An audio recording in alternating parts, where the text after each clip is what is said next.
one of the most powerful stories to me is the story of Musa alayhi salam in front of the Red Sea. I feel like within this story, it's like a narrative that explains our whole condition and the reactions that we have when we are faced with challenges.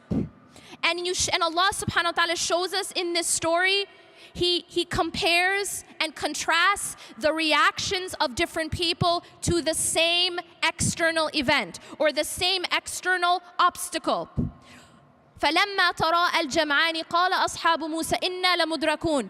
When Musa alayhi salam is now trying to escape Pharaoh, there's a Pharaoh following behind with his army. And now him and his people are they're in front of the Red Sea. And there's an army behind them. And this is a superpower army. And they're a group of slaves. And now they're put in this very, very difficult situation. Do we find ourselves in a difficult situation just now? Yeah, kind of. We have only a couple more days, right? We are in a very difficult situation. And Allah says, when the two groups saw each other, the people of Musa, قَالَ أَصْحَابُ مُوسَى إِنَّا لَمُدْرَكُونَ. The people of Musa alayhi salam said, we will indeed be overtaken. That's exactly how many of us felt after the last election. We indeed will be إِنَّا لَمُدْرَكُونَ. And that's a very natural reaction to being stuck in front of the Red Sea with a superpower army behind you. It's a natural reaction that we had. But I want to tell you something amazing, and that is the reaction of Musa alayhi salam. In that same exact situation, he's looking at the same situation, but his basira, his heart is looking at and focused on something else. قَالَ كَلَّا. He said, no, by no means. The word كَلَّا, as you know, is a very emphatic no way, absolutely not. قَالَ كَلَّا إِنَّ مَعَيَ رَبِّي سَيَهْدِينَ. Indeed, my Lord is with me, and He will guide me through this. The reason why I love this story so much is because this story isn't just a story. It's awesome, it's something we tell our kids, but it isn't a bedtime story. It is a sign, and Allah actually continues to say, إِنَّ فِي ذَلِكَ لَآيَةً, that indeed in this is a sign, but most people don't get it. Most people don't understand. It is, you and I are never going to be in front of a large body of water with an army behind us, but we are going to be put in situations where we feel trapped, and we are going to be put in situations where we don't see a way out, and we feel that way just now. We feel that way politically. We feel that way socially to a large degree.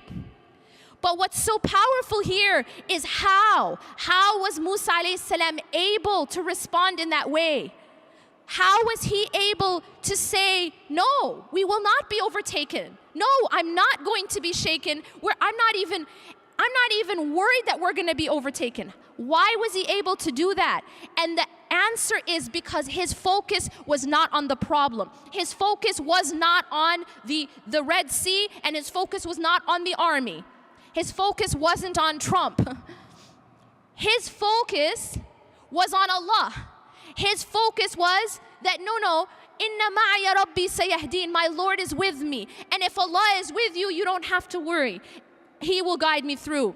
Allah is teaching us a timeless lesson. We're gonna be put in situations where we feel trapped. That's a promise. We're gonna be put in situations that look impossible.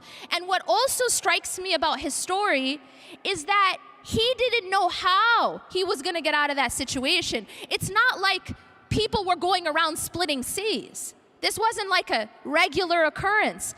And yet he did not worry, even though he didn't know how. See, for us, it's easy for us to say, oh, it's no problem because I got a plan, A, B, C, D. We know exactly how it's going to happen. But when you don't have any idea how it's going to happen and you still put your trust in Allah, that is Tawwakul. He knew Allah is with me and He will guide me through. Now y'all are going to say, but what about doing our part? I know I'm at Mass. What about doing our part? And the reality is, what's so beautiful about this story is that although obviously Allah subhanahu wa ta'ala was going to save him, Allah still asked Musa alayhi salam to take action. He's asked him to do something. He asked him to take his staff and strike the sea. And so he was still asked to take action. We are still asked to take action. Tawwakul and action are not separate. They have to go together. I'aqilha wa tawakkal, as the Prophet ﷺ says, that you have to tie your camel and at the same time your trust is in Allah. Don't think that they're separate. So often I hear this translated as tie your camel and then put your trust in Allah. That's not what it says. It says اعقلها وتوكل. When the man was told by the Prophet ﷺ, tie your camel and put your trust in Allah, the two are simultaneous. We don't work and then depend on our work and depend on our deeds for results. No, we work and we depend on Allah for results. And that's a very, very important point. One of the things that happens a lot, and this is a pitfall that a lot of us activists fall into, is that we put our trust in our own activism. We put our trust in our own activism. And so what happens is when we don't see the exact results that we wanted, we lose hope. Inna lamudrakun. We have that attitude of we're going to be overtaken. But you see, if you put your trust in Allah subhanahu wa ta'ala, regardless of what you're seeing, you know that He's got your back. And that's what happened with Musa alayhi salam. He was told to strike the sea, so he's taking an action. But this is an important point. If I asked you right now, y'all are in, where am I now? Chicago, yeah? If I tell you to go take a large staff or a large stick and hit, Lake Michigan, it's not gonna split. Why? It is not his action which caused the result. Why did he strike the sea? Because it was Allah who told him to. It was part of his worship. Every single thing that we are doing of our activism should be part of our worship. But we should never believe that our opening, that our salvation, that we're going to be saved because of our actions, because of our activism. We don't get saved because of our activism. We get saved by Allah. And this is a very, very important point of our tawheed. To understand it's only Allah who saves us. It's only Allah who provides the opening. He is Al-Fattah. He is Al-Fattah. I'm not Al-Fattah. You're not Al-Fattah. We're not, as organizations, Al-Fattah. We don't change our circumstances. Allah changes our circumstances.